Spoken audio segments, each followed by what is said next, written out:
Today's lesson is the side headlock. Very common form of attack, very dangerous too. Even if the headlocker doesn't intend on breaking your neck, he could accidentally break your neck. If we're in the relaxed ready and we see him coming, we just preemptively attack him, and he's going to be pretty open for this. Generally, by the name of the attack, side headlock, the attack comes from the side, so the attacker generally, if he gets position, will have taken you by surprise. He may come from the back as well, but if Tom, as my assailant, is trying to get to my side to apply a side headlock, I'm just not going to let him get in position. So I would continue to maneuver with him, and of course, if he attacks, I'm going to attack, but maybe he's hoping that he could maybe come around to my side and then suddenly slam the headlock attack on me.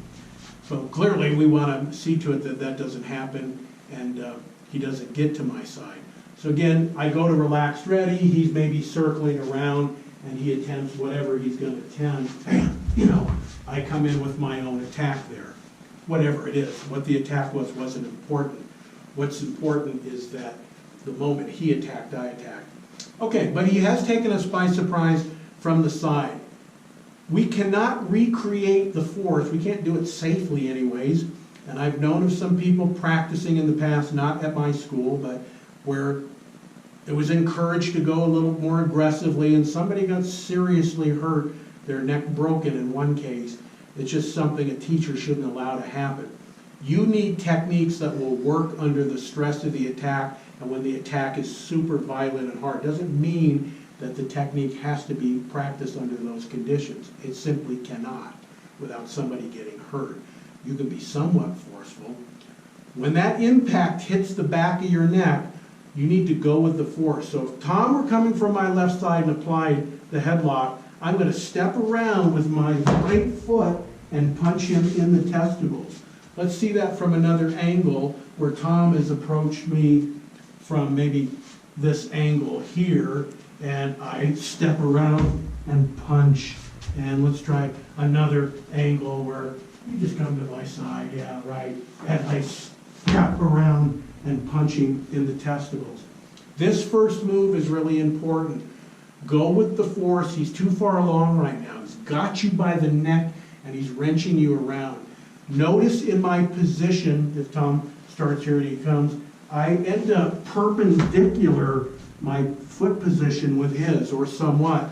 I sure don't want to end up, don't wrench my neck, Tom, like this. Tom can tell you, he's got a lot of force right now he can start cranking my neck with, and when I come around here, you'll start to alleviate a little bit of this. The side headlock is a crude attack, but it's really dangerous, and usually somebody pretty strong will be applying it, and they've usually done it before. We've got to step around fast.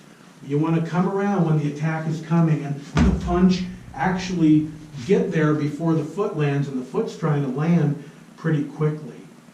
Now, at this point, you could continue to punch into his testicles, grab his testicles, but then we've got another really nice option here. If Tom and I can get an angle about like this, and yeah, I've come around punch, let's turn it like this. So, Tom's kind of bearing down, he's in position, I'm punching.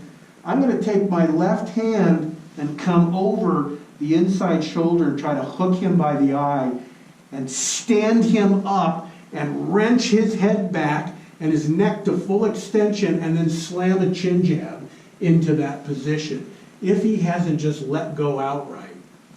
So when he's got you cranked around, you really focus on smashing him in the testicles and then bringing that arm around into his eye. Let's get back in that position, Tom, and let's just walk around in a circle.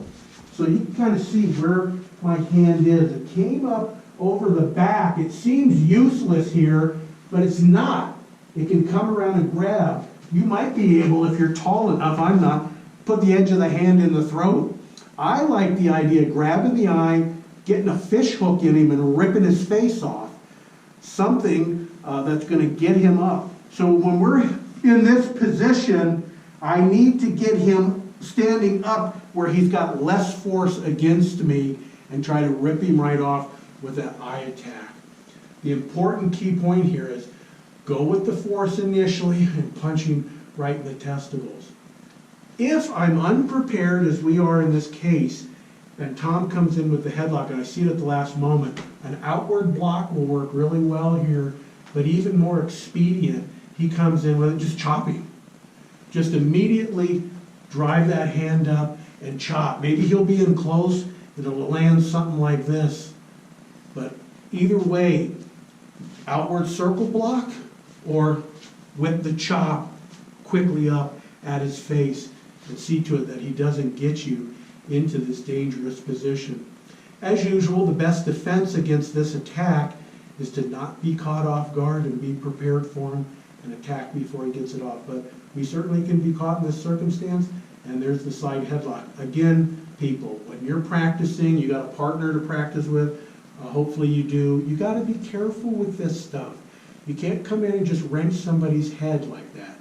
When you're training with somebody, your goal as the training partner is to be cooperative. It's not to try to make things difficult so your partner can't do what he's trying to do.